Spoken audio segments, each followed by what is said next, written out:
Hey guys, it's BlockchainBrad, and today I'm very honored to speak with Alex Zaidelson. He is the CEO of Beam, a very exciting and prominent currency. It's known as a scalable, confidential cryptocurrency. Alex, thank you very much for your time this evening. Very happy to be here, Brett. Thank you so much, and hello, everyone. Thanks, mate, for being here. Now, I want to quickly talk to you about that title I mentioned. You say you're scalable, you say that you're confidential, and most importantly, you are a cryptocurrency. Let's talk about what that actually means for all those people who know and love BTC. You are doing something with no ICO. You're leading out something innovative and fresh. Yeah. So, let me first explain scalable and confidential. Okay. Right. So, by confidential, we mean that as opposed to Bitcoin, where all the transaction history is stored in the open and you can actually trace every address and see where it sent or received funds from. In Beam, which is based on a protocol called MimbleWimble, and that's the property of the protocol, there is no trace, no transaction trace at all. So looking at a blockchain, you cannot determine who sent what to who. So all the transactions are completely confidential, and we believe it's a super important property of money because, frankly, nobody in their sane mind would walk around with a printout from their bank saying how much money they have for everyone to see, right? It doesn't make sense. Right. So this is the confidential part. Now, the scalable part is that because of the very elegant nature of how MimbleWimble protocol works, the size of the blockchain is much smaller than it will be in Bitcoin, assuming, say, the same amount of transactions. So our conservative estimate that our blockchain would be like 1/3, but it might go as low as 1/10 of Bitcoins, because the blockchain doesn't grow with the number of transactions, rather it grows with the number of UTXOs, which are like those coin vaults owned by different people.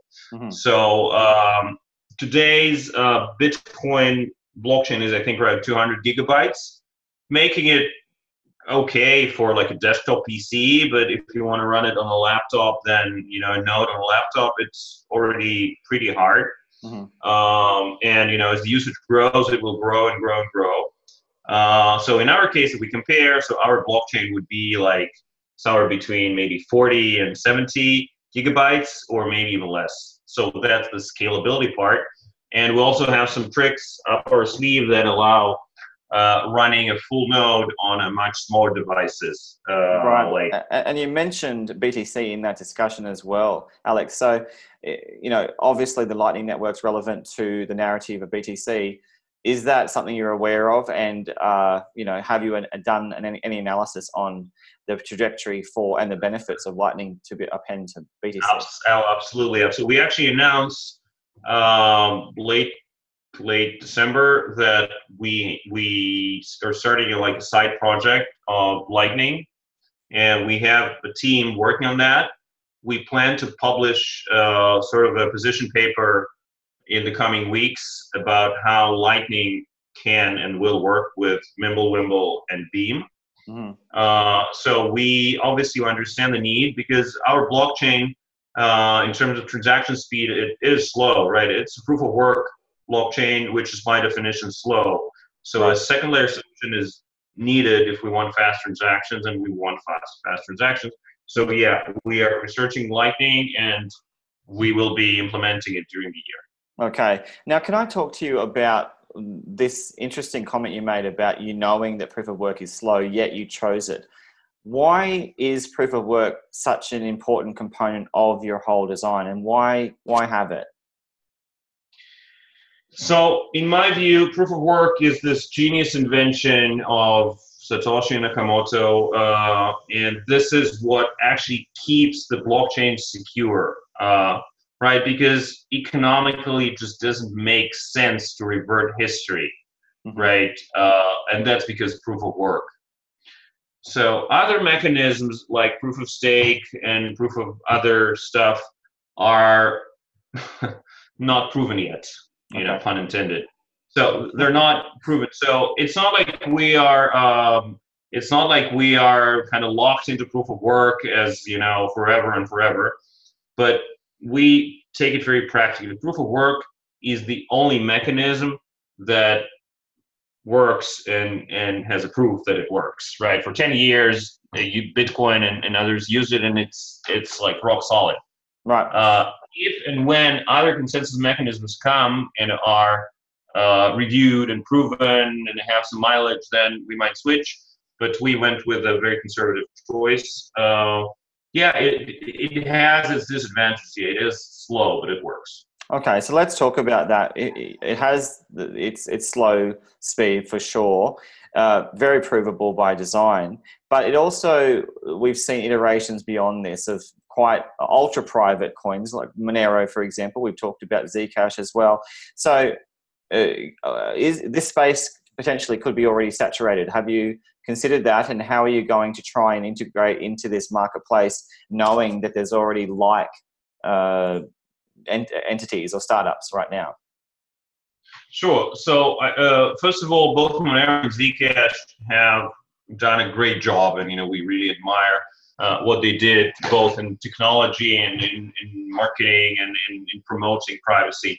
I think this year 2019 will be the year of privacy on the blockchain, and more people will understand the need for privacy, because like 3 years ago, people thought that Bitcoin was all private, right? Because it was all like just those numbers, and it all looked untraceable. And guess what? Actually, it's like exactly the opposite. Like anything you do, like this guy you mentioned before, yes, is there forever. Right. Which may be good if you want to do mass surveillance, but not that good if you want to keep your privacy. Right. So more people understand. More private currency will spring up. The market, the part of privacy coins right now is very small, and it should be like, I think eventually, if you look at 10 years from now, maybe the majority of crypto transactions should be private, like it is today with with cash or money. Again, nobody has this fancies just publishing all their finances to the world, right? It doesn't make sense. So I think this market, the need for privacy coins is just in its beginning, and there will be more and more demand, and there will be more and more projects. Now, if we want to compare Zcash and Monero to what we're doing and what Grin is doing with MimbleWimble, MimbleWimble is much more elegant and has much better scalability. Right. Okay. Well, let's move across to that now. Just for the viewers who don't know, the MimbleWimble itself is the protocol you're utilizing that protocol specifically, and there's another project which we'll talk about doing the same. Why did you choose MimbleWimble, and what specifically is it all about? Sure. So MimbleWimble is like the best privacy protocol out there, at least in our view, but a lot of people would agree with us. It's like one of the bigger developments in cryptocurrency theory in the past years. It was published about 2.5 years ago by an anonymous person in the best traditions of crypto. So MimbleWimble means it's a tongue-tying spell from Harry Potter. Yes, I wrote down in my notes it was a spell-binding protocol. Yeah. Right. So the way it works is like this. So in Bitcoin there are addresses, right? So you have an address, and an address has like a balance. So there's no such thing in MimbleWimble. In MimbleWimble, every user has a set of keys and a set of, let's call them safe deposit boxes, right? Just imagine a huge room full of safe deposit boxes. All of them look the same, but you have codes to, opening codes to yours, and I have opening codes to mine. That's it, right? And each of us stores some money in the box. Right. So an outsider cannot determine anything by looking at the boxes, because he has to open them in order to know what's inside. Right. Okay. And mathematically, you need to know both the key and the value in order to kind of decipher this number. The box is represented by just a number, by a construct that's called Peterson Commitment. It's a sum of your key multiplied by 1 generator point on an elliptic curve, and the value in coins, the number of coins, multiplied by another one. So the sum is total garbage from the outside. Right. So and now, is that to do with the cut through? Is that where that comes in? No. Well, it is related, but we'll get to that in a second. Okay. So let's say I want to make a transaction, right? So I want to send you 50 Beam. So and let's say I have several of those safe deposit boxes, several UTXOs, one of which is, let's say, 100 Beams, right? So I take this one, I establish a channel of communication with you. I take this box, I divide it into 2 boxes, 50 for me, 50 for you, right? So I send this whole thing to you. I give you the key from the 50 that is destined to you. You exchange the key, right? You sign the transaction, send it back to me, and then I send it to the blockchain, okay? So now the blockchain sees the following. It sees that there was 1 safe deposit box that became 2 safe deposit boxes. It doesn't see what the values are. Right. Hence the privacy. Yeah, and it doesn't even know who is there, like who is the other side. There's nothing identifying now. What the blockchain needs to check, though, right? Because they need to check there's no foul play there, right?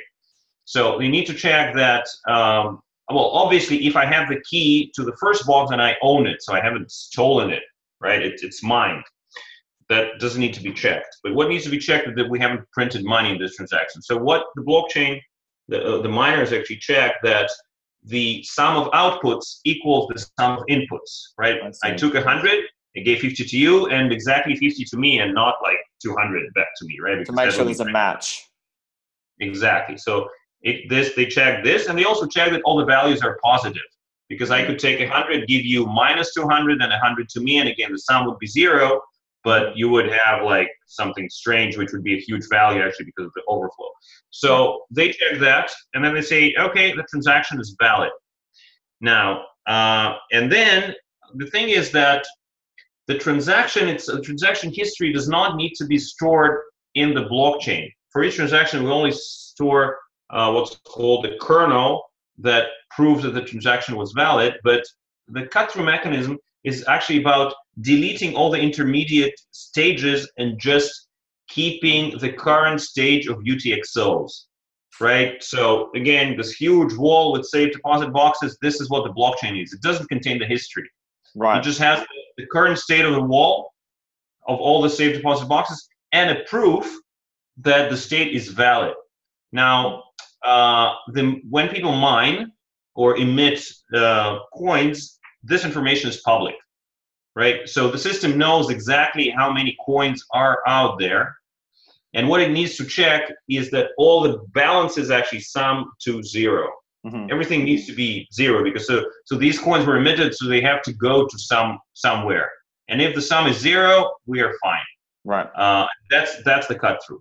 Right, and that's good to know because obviously that's going to be quite beneficial when people are doing audits. And I want to use that analogy to discuss enterprise because that is a conversation that, and we will talk about the sister project called Grin, really isn't about, and you are. How can you possibly be integrating enterprise into this discussion of privacy when typically the narratives we know and love have been not engaging in enterprise for the reason of circumventing a lot of these top-down controls and authority? Yeah. So the way we're seeing is that the enterprise, and frankly everyone, needs a coin that is confidential on one hand, but optionally compliant on the other hand, same way as cash. And the way we're going to do it is if we think about those transactions and of those safe deposit boxes. So let's say we're doing a transaction that is like, let's say we're 2 businesses, right? Right. And I want to be able to present this transaction to my auditor. So the way it will work, let's go back to the safe deposit boxes. So I take the safe deposit box, divide it into 2 because I'm paying you, let's say, for service. But when I do this, I ask you for an invoice, and I say, can you please send me like the digital version of the invoice that I will digitally sign? And then I create a hash of this invoice and put it right next to those safe deposit boxes in like, let's say, a small envelope, which is locked by a special key. Okay? Right. And this envelope then the contents are verified and signed by you and me, right? Provably. And this envelope stays in the blockchain forever. And then when I need to undergo an audit, I come to the auditor, I give them this key, and they log onto the blockchain, find my envelope, open it up, and see the invoice. And then they say, okay, this particular transaction was done between Brad and Alex. Got it. And the invoice, and this is the signature, and we can add more stuff there if we want to. Right. So now the question is how, given that that is a focus, you want to utilize enterprise in your whole architecture, you want to engage in enterprise for it, that's for sure. But how are you going to then go one step further and appease the powers that be? That's going to be important. So in that sense, what are you by definition through the jurisdictions around the world? Are you looking at that right now, given that there's so much discussion about securities, STOs, we're talking about CFTCs and commodities.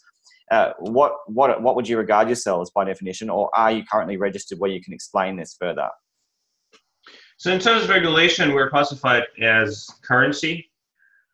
So we have a legal opinion from Malta, which is like a pioneering regulator in the space in Europe. We'll probably be getting a legal opinion from the United States as well. But basically, we're not a utility coin because there's no utility, there's no service that we are making where our tokens can be used. We're not a security because we're not promising anything in the future to those who mine or have or own the coin. But we're a currency. Okay, so this is in terms of the regulations. Now, to the beginning of your question, where like how would we convince regulators and businesses, how convince regulators to accept our position compliance part? That would be a long process. That would be a long process. But I think that sane regulators who are open to innovation understand that technology is stronger than any regulation, and we've seen that time and time again, that technology is just changing the regulation. So you cannot forbid technology, you cannot stop the progress. So you need to see how you live with this and how you integrate it into the existing systems for the benefit of everyone. And we feel that Beam offers will offer them. Well, let's talk about that in the context of value offering, because it's one thing to have an ideological point of value, and that be privacy, but there's another, and that is profit. So if we talk about enterprise, for an example, what's the carrot for the enterprises? Why would they utilize something that's private? Is that what you're really building your business on, or is there something else beyond this that really pushes for... Just 1 second, sorry. My son's calling, I have to pick this up. Right now, we don't know whether governments will or will not accept our stance on this compliance. We hope they will, because it's much better than anything else that exists in crypto. And we're actually working to let cryptocurrency play ball with regulation on the one hand, but still allow for privacy on the other hand. Right. So obviously, and allow the user to actually choose the level of privacy that they want. Right. Okay. Well, it's certainly going to be a challenge for you, given that you are wanting to engage with the enterprise. But we even see now that BTC trying to get some sort of uptake in traditional business is quite challenging, because a lot of these businesses do not want to engage with something that doesn't want to do KYC AML. So how do you stand in that instance? Where are you averse to enterprises and government sectors trying to decree, or that you would need to do some sort of KYC AML? So we will allow our users to choose the level of KYC and AML they want to do to their counterparties, right? So the whole idea of this compliance project is to create a set of tools where when I enter a transaction with another party, I can set the rules, and I can say, I want you to provide KYC and other stuff. And then you can say, well, I want you to provide KYC and other stuff. And then if we both do that, then a transaction happens. But then right next to it, there may be another transaction when I can say, okay, I don't need any KYC and any ML from you. It's exactly the same as in real life. When you buy food in your grocery store, there's no KYC or ML involved, right? Nothing at all. Totally anonymous, right? Although they have to issue like this cashier slip, right? Because they have to report. You don't have to report this transaction at all. Right, but the point is that it's optional, so that when it is required, it can be done. Exactly. That's the goal. We want to do that. Right. Totally optional. Yes. Okay. Well, optional like with cash. Sure, got it. So eCash is the goal as well. Let's talk about now the MainNet, because that's currently live as I understand it. The focus is on privacy matters, and quite smartly you released on the 10th anniversary of Bitcoin. So let's talk about how important it is that you are currently at this phase of MainNet. Well, I think it's super important. I think it's important for us to. It was important for us. You know, we started in March 2018. And we set the goal of launching in 2018, and we kind of missed this goal by several days, doing it on January 3rd, which sounded like a great day to mark the 10th anniversary of Bitcoin Genesis block. We have actually proven the world that, you know, we can deliver software.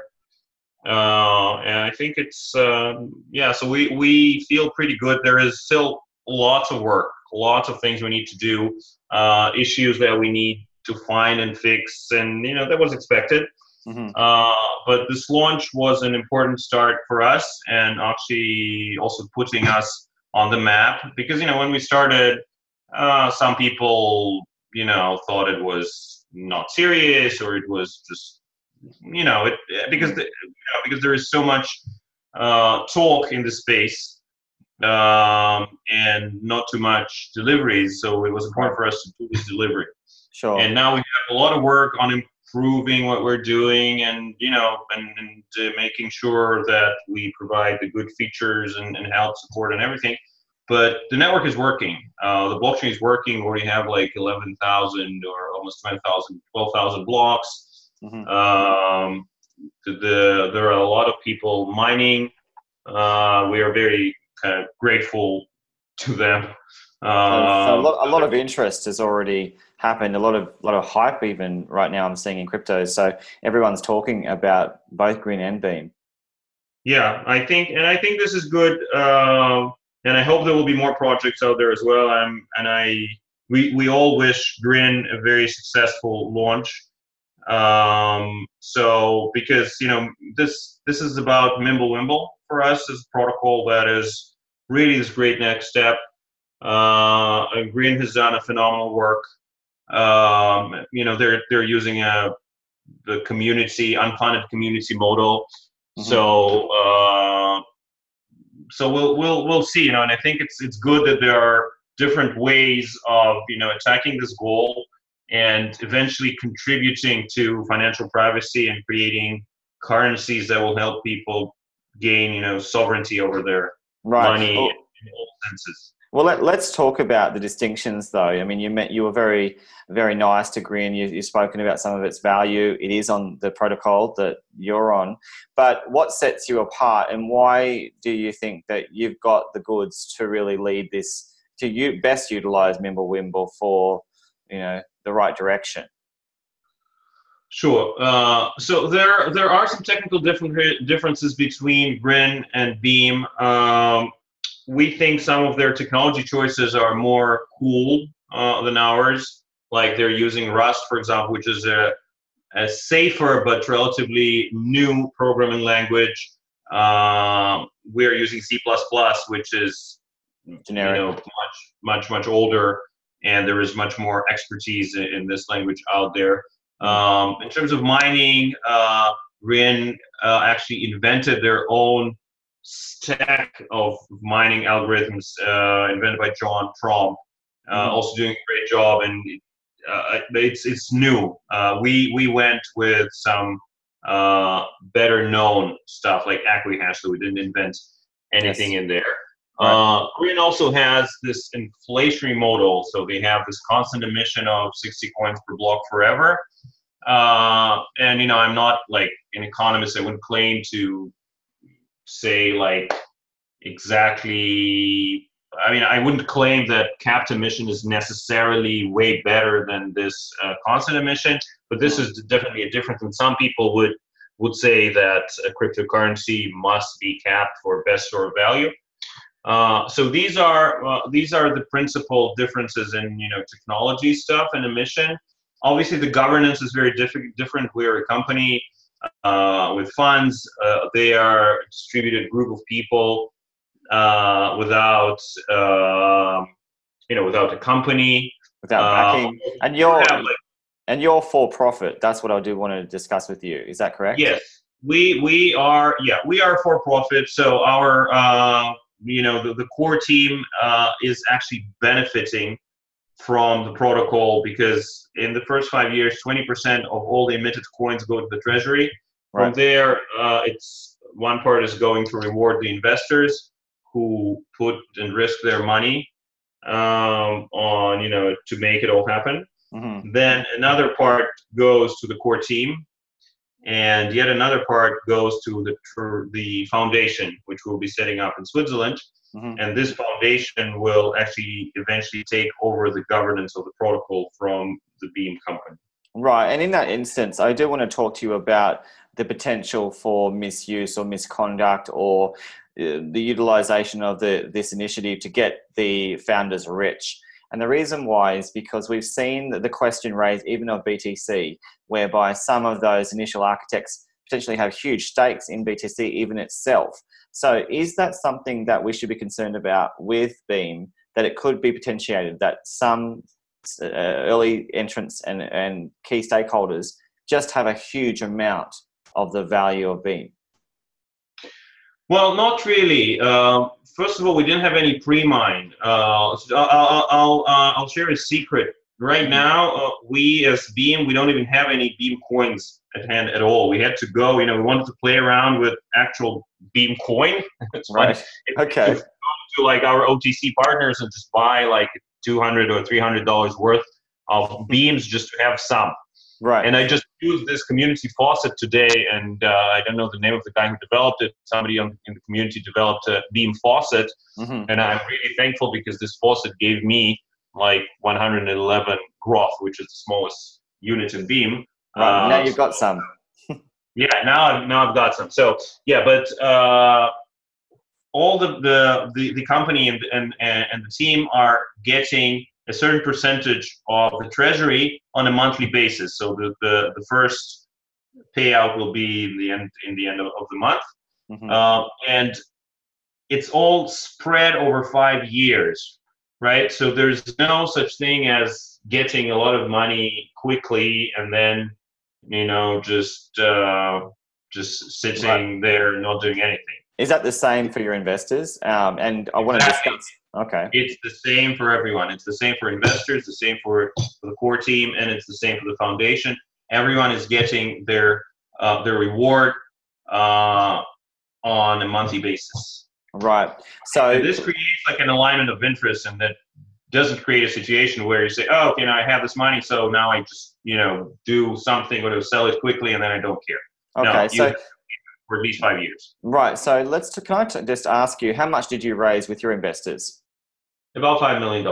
Okay, so that's not a huge amount in crypto when we're talking about at the level of VCs. But when you did explain to each of these VCs the nature of your lockup, essentially as we call it, which is a gradual release for 5 years, what was their reaction? Did any of them try and win you over and try and convince you that they deserved a better deal? Because that certainly has happened in the past with different projects. Well, I don't even remember. I think some people didn't like this lockout and they just chose not to invest, which is perfectly fine. But everyone got the same deal. And we are very keen about that. Everybody gets the same exact deal. Okay, the number of coins depends on the amount invested, but it's the same deal for everyone. Advisors, core team, investors, 5 years. Take it or leave it. Okay. So got it. So no premium. It's very important for us because otherwise it would like kind of hurt our integrity, and then Absolutely. So just on that note, I mean, no pre-mine, no ICO, but why not involve the public? Why not do some sort of element of a public raise? Oh, as I mentioned earlier in the pre-interview, Yeah. I don't think it is fair. Mm-hmm. I don't think it is fair to do that. We haven't even considered that because that would be an ICO or kind of an ICO kind of stuff where you do like a lot of marketing and then you try to convince people to buy your coin before it's even there, right? Right. Or it could be something like an airdrop. It could be gifted. I mean, what I'm saying is why not engage the community in some way other than just provide access to those, the pre-sale? Yeah. So again, we feel that any financial sort of airdrops / ICOs are problematic. We do see community engagement. We have very active communities on Telegram and on Twitter. But there's still a lot of work. We do see community engagement in developing the protocol and helping make it better. And this faucet example is just a great example of somebody doing that. And we will work with community to help more, maybe giving bounties to people for a certain development, like I said. But we really want to keep it very clean. Got it. We don't want to engage into any tactics where we just pay people for registering somewhere. Right. We want to engage in, we want to work with people who are interested, who want to contribute, and and those people, if they need to be rewarded, they will be rewarded, but in a very, clear way and like a normal way, not the crazy way. And there's also the mining itself, which we'll get to. But could we go back and talk about some of your core features for a moment as well, Alex? One of them is that you claim that you're private by default. Can you explain why the reference to default? What does that mean? Because let's say in Zcash, you are not private by default, right? So, and probably that's why we put this as a reference, because there are some currencies that offer you privacy, but it's not the default choice. Right. So in Beam and in MimbleWimble, there's not even such thing as a public transaction. Right. So it really is ultra private in that sense. Yeah. Okay. Yeah. Now, obviously, there's some other very special features that you have. One of them you argue is confidentiality without penalty. Can you explain to us what that means as well? So I think this would refer to by penalty. Here we meant a penalty on the size of the blockchain, right?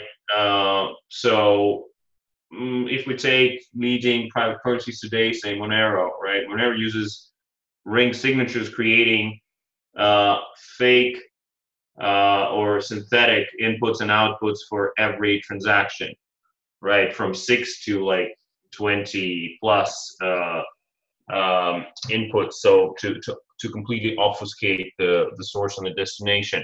And this actually has a cost in first and foremost in blockchain size. So Monero used to be, I think, 25 times bigger than Bitcoin per transaction. Now they did a great job with their latest release, and now they're just 5 times larger than Bitcoin. Still, it's much, if Monero reached, and when Monero reaches the same size, the same amount of transactions or the same usage as Bitcoin today, it would be like a terabyte blockchain or more. So that is the penalty we're referring to. And this Zcash is the same. Private transactions way more in terms of kilobytes on the blockchain. And in MimbleWimble, it's actually the other way around. So since the privacy is kind of built into the program, the whole protocol is built on that concept, so the resulting blockchain is actually smaller.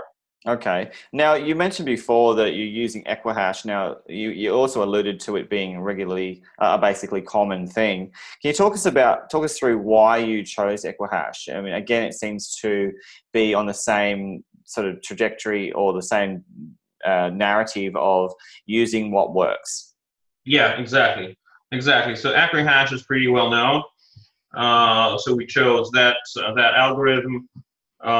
We changed the parameters, obviously, because we didn't want any ASICs to be able to mine right at the start. But but the basic algorithm is Equihash, and this allowed us, to implement it for several platforms. I think we have 2 or 3 different implementations right now. Mm-hmm. They're all working nicely, and there's a lot of people out there who know how it works and can hopefully develop even better miners for themselves in the future. Mm-hmm. And then, when time comes, people will be able to also create ASICs. But right now, we kind of pre-announced a hard fork in about 6 months to change the algorithm. Right. Now, there's a lot of talk about TPS in almost every blockchain startup, seemingly. I've read that you guys have stated that you're not going to be that much faster than BTC. Talk us through that, because obviously these proof of work models are reasonably slow. Are you worried about that? Are you concerned? And what are the potentials in terms of speed if you integrate things like Thunderella even? Yeah, so proof of work is slow by definition, by design, right? Every transaction has to be sent to everyone, and then a block has around 1,000 transactions, and then there is a block every minute, so you get like about 17 transactions per second. That's like max. Right. Okay, which is of course nowhere near like tens of thousands that Visa and MasterCard want to do. No.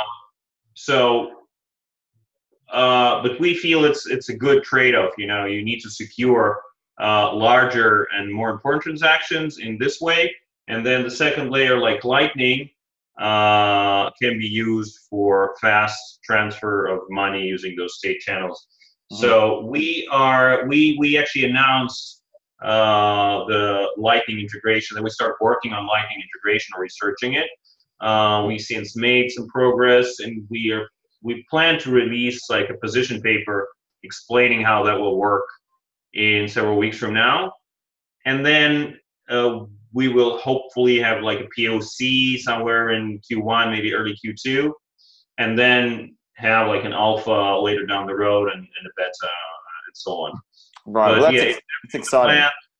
Yeah, and also it's not that urgent for us to release Lightning, because right now the network is, it hasn't reached its capacity yet. It will take time, and we'll be very lucky if our network like reaches capacity in terms of transactions per second. I wish we could even hope for that in this year, but later down the road, yeah, you would need Lightning, and we understand that, and we know that it can be added and done, and right. It will be.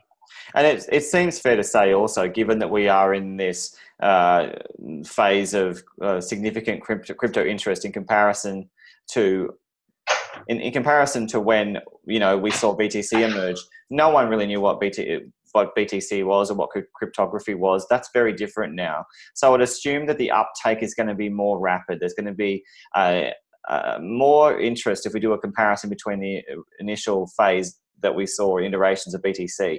So good things are to come, I would imagine, and you may need more capacity than you think. We just don't know how quickly this is going to flourish. Yeah, absolutely. It might. Yeah. So far, we were kind of positively surprised with the amount of interest and the amount of mining being done on our blockchain, and I hope we are surprised by the amount of transactions as well. But yeah, we see, I'm just looking at the Blockchain Explorer right now, and people are sending money. Right. There are tens of transactions going on. So things are happening. So we have, I hope we will have Lightning in place, before we reach the capacity. Got it. Now let's talk about. We can always speed things up.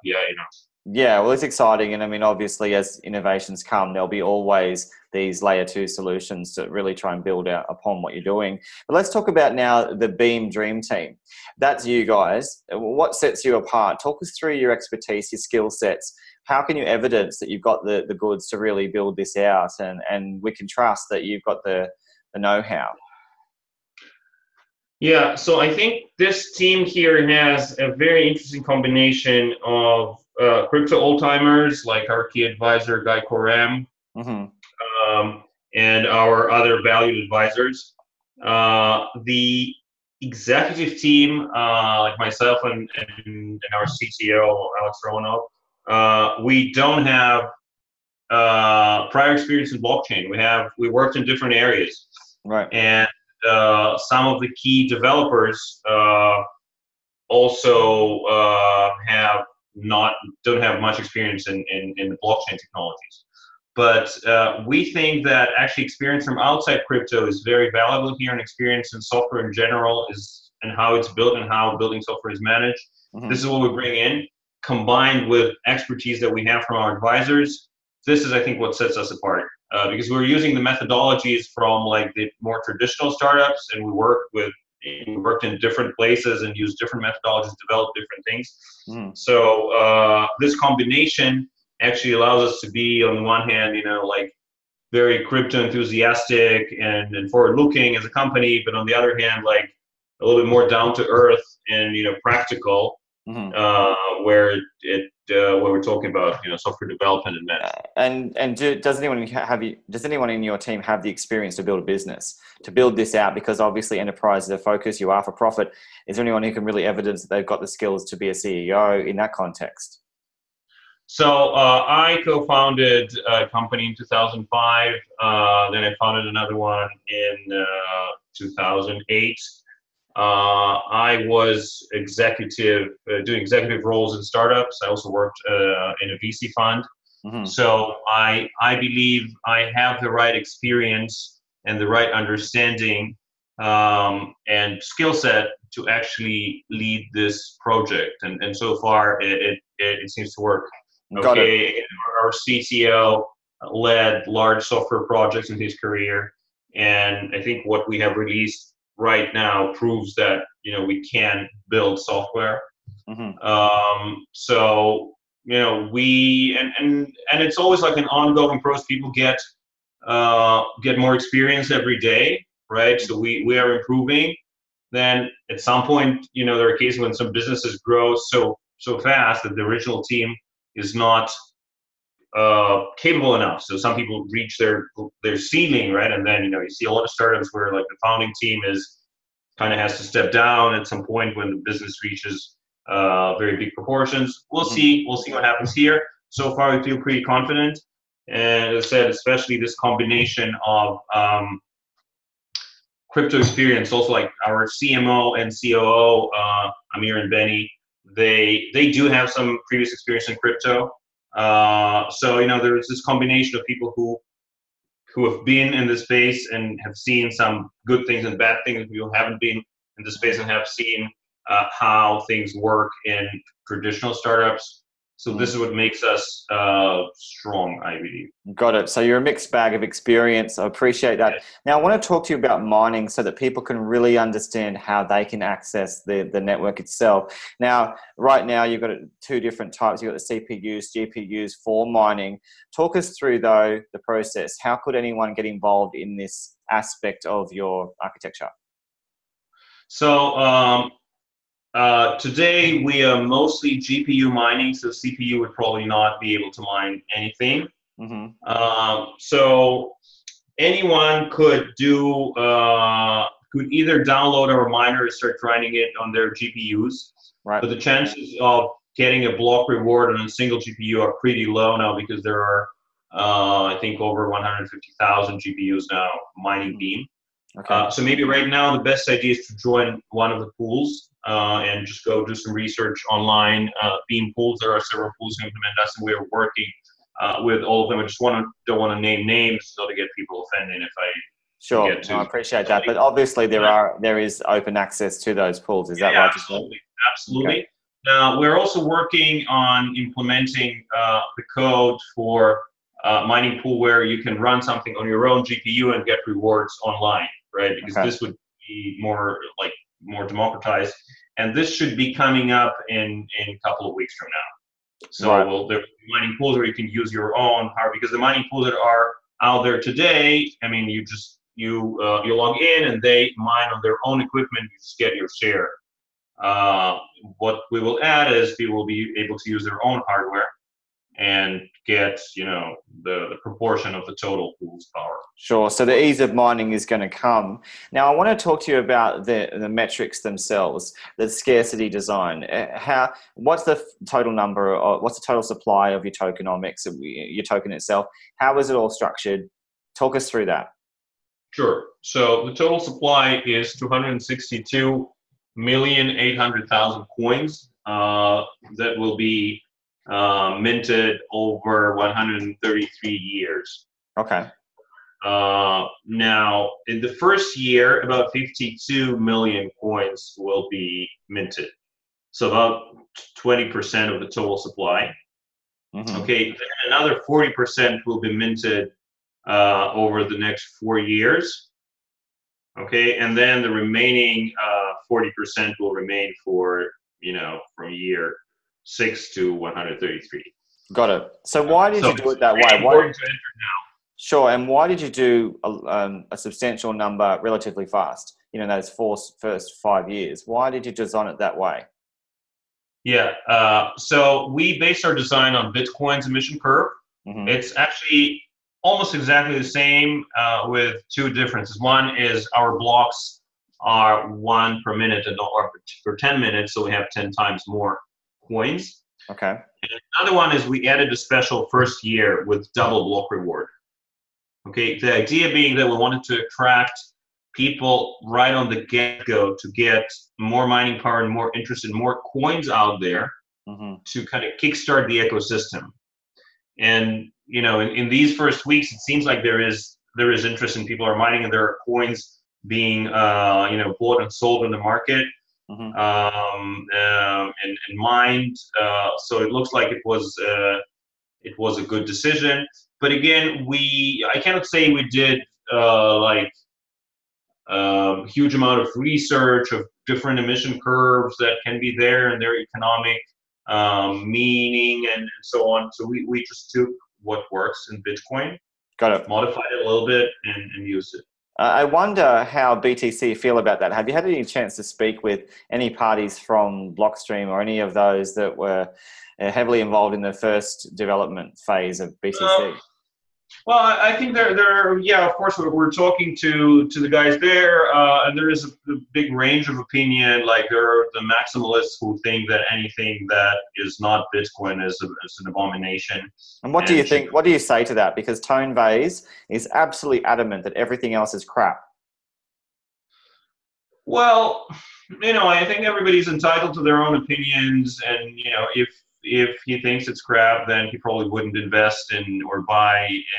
But what do you think, though? What do you think about that maximalist position that it's either all BTC or nothing, and nothing can ever be even remotely as good?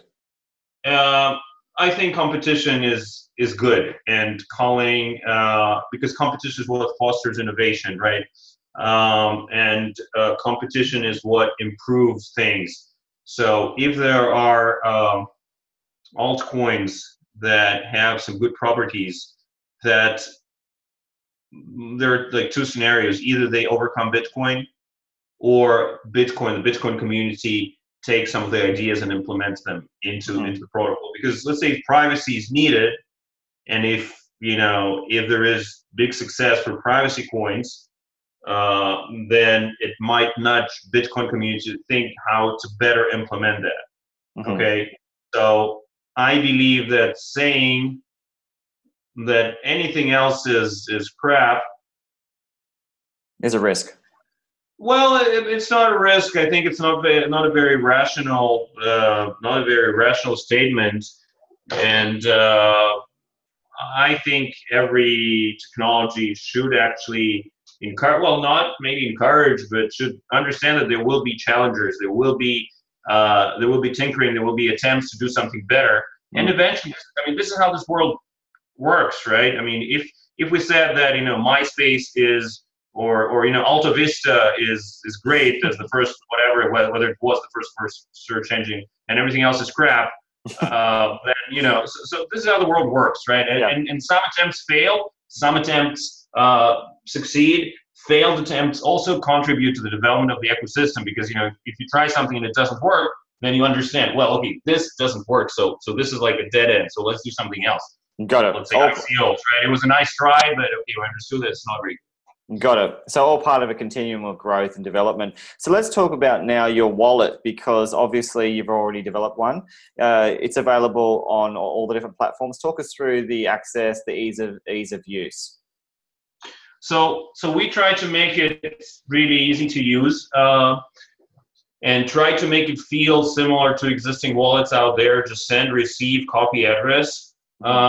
I must say there is still, because since MimbleWimble is very different from other protocols and it requires both sides to be online, or to not be online necessarily at the same time, but to take part in creating a transaction, there is still some confusion. We need to do more market education and explain to people how this works, because a lot of people just create a transaction or send money and close the wallet. And guess what? It actually needs to stay there to close it. Or people create their receive address, send it to someone, and close the wallet, and then the transaction is stuck because the wallet has to be there to pick it up. So while the user interface is very nice and easy to use and simple, we still need to work on communicating how MimbleWimble works to people, and we're working on that. We're also creating better wallet APIs for exchanges and for mining pools so that they can work better, because a lot of those guys launched Beam services on the first day, and the API was not 100% ready for all the scenarios, right? It works, people send and receive money, but sometimes there is some confusion.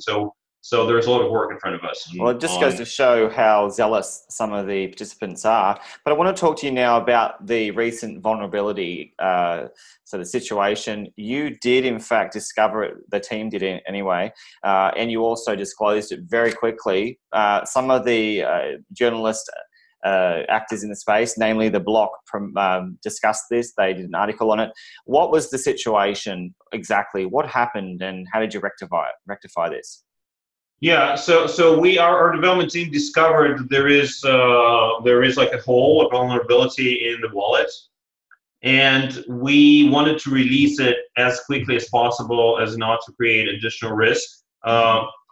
We could have done better. There were some the communication was maybe not 100% clear, and also the way we made the upgrade, we had technical reasons for that, but we used like the same software version. And it kind of confused people a little bit. So we're already doing a lot of like internal discussion on how to make this better if that will happen at some point in the future. But it was important for us to release it as fast as we can. I'm not very happy, with how exactly we handled it. We will definitely improve next time. But I hope most of the people, understood, received the message, and installed the new software. And this is what's important.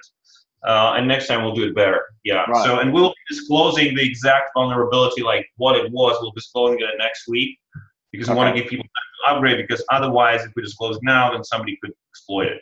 Right. Well, I actually read the articles also, and it was very clear the step-by-step process people had to do to go and rectify it for themselves. Yeah. So I would, on behalf of all the people who needed that information, thank you for being so quick to react. Now, I want to talk to you about BTC for a moment, just in the narrative. I want to find out your agenda. Are you trying to supplant really the BTC itself? Are you trying to try and get some of the Bitcoin community to move across into you? What's the agenda? You recently went, I understand, to a Bitcoin event in Amsterdam. Is that right?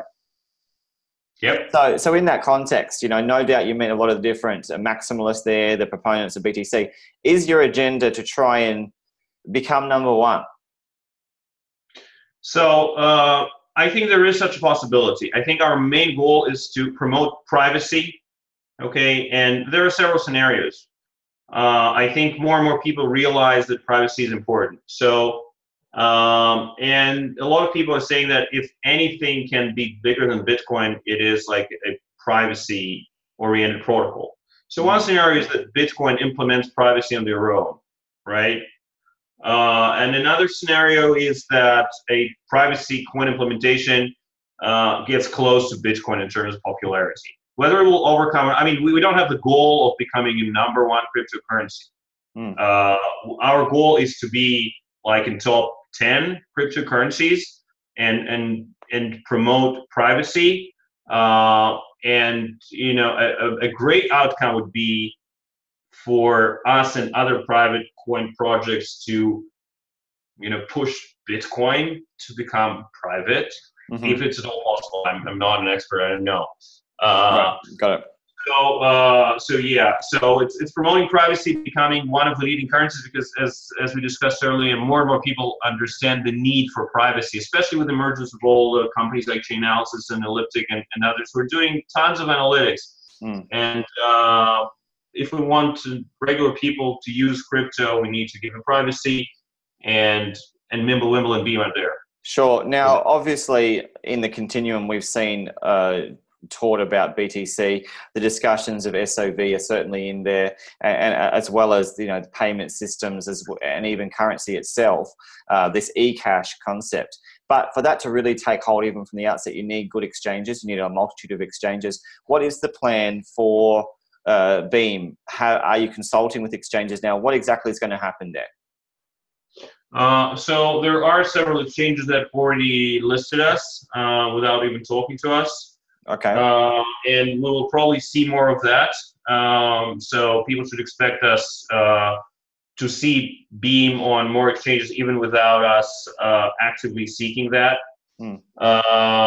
So I think And how are they priced? How are they deciding on the value? Just market buyer and seller. I mean, there's no intrinsic price embedded into the. I mean, I would love it to be at $10,000, but well, it would be. What it is. Yes, well, I'm sure the early entrants in who are supporting you, I'm sure that they're looking forward to seeing that too after the 5 years that or even beforehand, because they are receiving that in increments. It's an interesting pay packet for them over time. But it is interesting to see the current situation. Is it growing already? The value of these tokens on those exchanges that have just listed by default. I think it's kind of pretty stable in the past several days, around somewhere between $1.4 and $1.6, but we need to check that. I think the price is determined by cost of mining, as a bottom, and by the expectations as the top, right? So I have no idea about the volumes of trading that are going on there. It's hard to understand. But again, looks like the price is relatively stable, but we're talking about a week. Got you. It's certainly exciting times. It's very early. It's very early to be responsibly talking about price. Can I ask you an irresponsible question? And I do want to ask you this. This is early days. Do you personally see, given that this is just the first week, do you see this value token really moving ahead, really surging, given all the indicators that you've seen? You mean in terms of the price? Well, I'm going to let you answer that.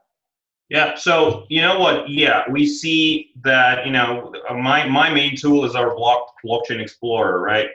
And I'm looking at the network hash rate, and it is growing. When we launched, we planned the difficulty to be. We went out with 4 million difficulty, whatever that number means, right? And it was. And that's the difficulty that is suitable for like 10,000 GPUs. Okay. And now the difficulty is 161 million. Okay, so we start with 4. So there's a lot more people involved. Yes, there's a lot of people involved. If I look at the chart, I can even share it with you just for a sec here. It's because I like it so much. This is our blockchain explorer, right? Okay. So you see the green line. It's the difficulty, right? Meaning so you see it's trending upwards all the time. Yep. This is the total number of solutions per second, and like one card does like 10 to 20 solutions per second. So this means like anywhere from 150 to 260,000 GPUs. Okay, so it's so there's a lot happening already. There's a lot of activity there. Right. So to me, this is a really, really nice indication to me that there is interest, there is desire to mine, and we'll also see for community that a lot of people are working with those pools, are trying to mine at home. So more and more people want to get involved. Very exciting. It's really exciting given that it's the first week. There's a lot happening, and I don't like to use those terms exciting, but I can't help but I so rarely speak with cryptocurrencies. You know, I'm not privileged to go and be able to speak to Satoshi. And I feel like I get a chance to, you know, have a bit of a discussion about something like this with you. So it's exciting in that sense. Now, if we can talk about the ambassador program, because this is a really good way for people to get involved if they really want to uphold the values that you stand for in Beam. What's it all about, and is it limited? How can people access it? Yeah, so the idea behind the ambassador program is to create like this core group of people who share our values, who believe in what we're doing, and who want to bring this message to their community. Right, so anybody can apply to join, obviously, and I think today we have about 20 or 25 people in the community. I don't think they're all on the website. I think we have about 20, 23 people on the website, and we're adding more guys who just recently joined. And the idea is, again, that those guys organize meetups, promote Beam to their community, share our values.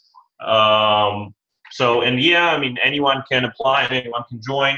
It's all run by Benny, our CMO, right, and Vera, who is our community manager. Yep. So they're doing a great job, and we will continue doing that in 2019, maybe in a slightly different way, maybe less meetups and more like online webinars, bigger events. We still need to figure that out. Got it. And I have to give a plug to all those who, you know, work in the space of influence. Hopefully Benny will have discussions with some of the people who are putting forth good quality work. I'm not saying myself, but there are a lot that are doing things for the space to really educate. Now, what about your GitHub and with regard to transparency, with regard to, you know, dev development and contributions, the repository? How transparent are you? How accessible are you in that respect? So all the code is on GitHub. We are trying to be as transparent as we can. Also, we've just released a new updated like documentation, which is still work in progress, but it's much better than it used to be prior to launch. It has all kinds of guides and all kinds of do's and don'ts and the API description and all that. We will want and we will invest efforts into getting more community involvement into development, because right now most of the development is done by us, which is natural, right? Because we're doing things quickly and in a dedicated way. But now, after the launch, we want to grow the development community. We will be announcing, you know, a roadmap really soon with exciting projects, and we will have stuff that we will ask the community to develop, and we hope people will come, and we see a lot of it. So exciting projects. Give us a hint. What's going on? You obviously know more than you're willing to tell. Yeah, so we were talking about Lightning. This is one thing. We'll be doing mobile wallets. We'll be doing web wallets. We'll be doing some exciting stuff related to integration with smart contract networks to create confidential assets trading on our blockchain or stable coins. We'll have a lot of work around compliance. So this is wow, that's a lot. Yeah, that is obviously a lot, and we'll need community. I think we will need community help mostly in like smaller separate projects, like all kinds of different wallets, integration with other kinds of wallets, mining pools, web properties, maybe some parts of documentation, stuff like that, maybe some wrappers. So things that can be done relatively in an atomic way. So right.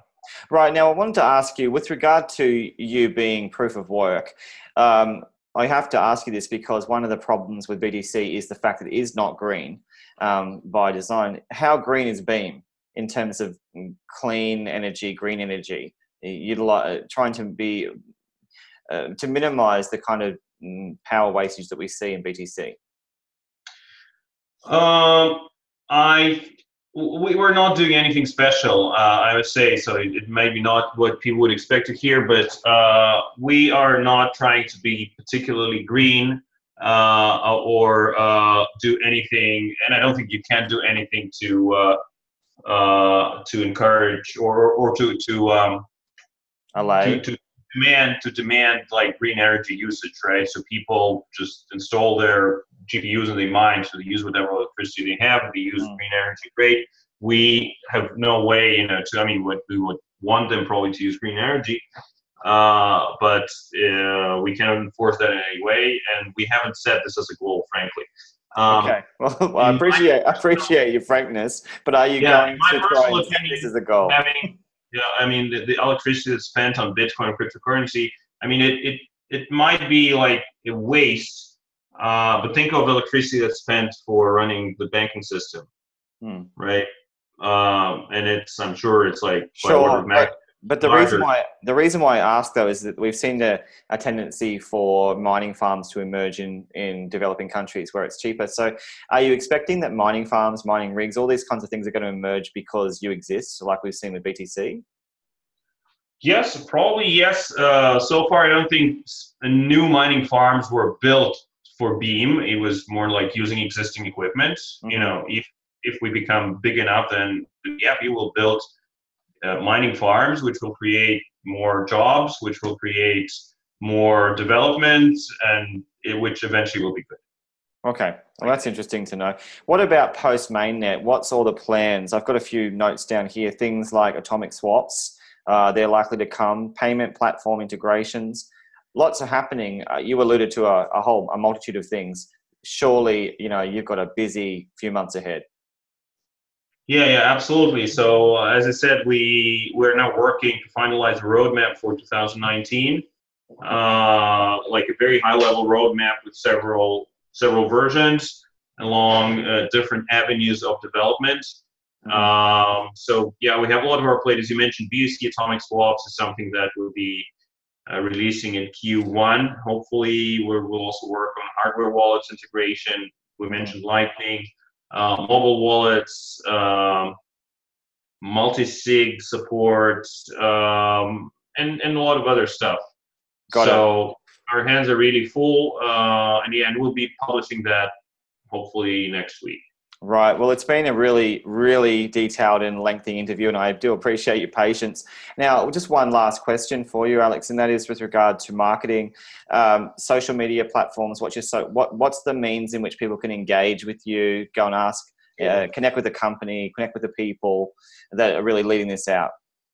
So the gateway is our website, beam.mw. Yeah, very, very easy. MW standing for MimbleWimble. Okay. So I think our primary channels right now are Telegram. We have about almost 7,000 people there in community. It's Twitter, Discord, and Medium. These are the primary channels where you can learn about us. And Telegram is nice because you can ask questions. There's a lot of people there ready to answer. Right. Yeah, so to just start with beam.mw and join the Telegram, Twitter, and other channels, whatever you prefer, because I know everyone prefers their own specific communication channels, which have become so many of them in the past. Absolutely. For sure. Now, Alex, it's been a privilege, as I said. You've given us a lot to think about. You're really trying to demonstrate what a new kind of privacy-based cryptocurrency can be. It's almost like you're taking the best of the best we've seen in the past and trying to do something new and innovative and potentially better, dare I say it. But that'll be up to the people to decide. They're going to look into it. Some are going to mine this. Some are going to really question it. It's going to be an interesting time. But for now, I wish you all the very best. Now that you're on the MainNet, you've got a lot of work to do with your team.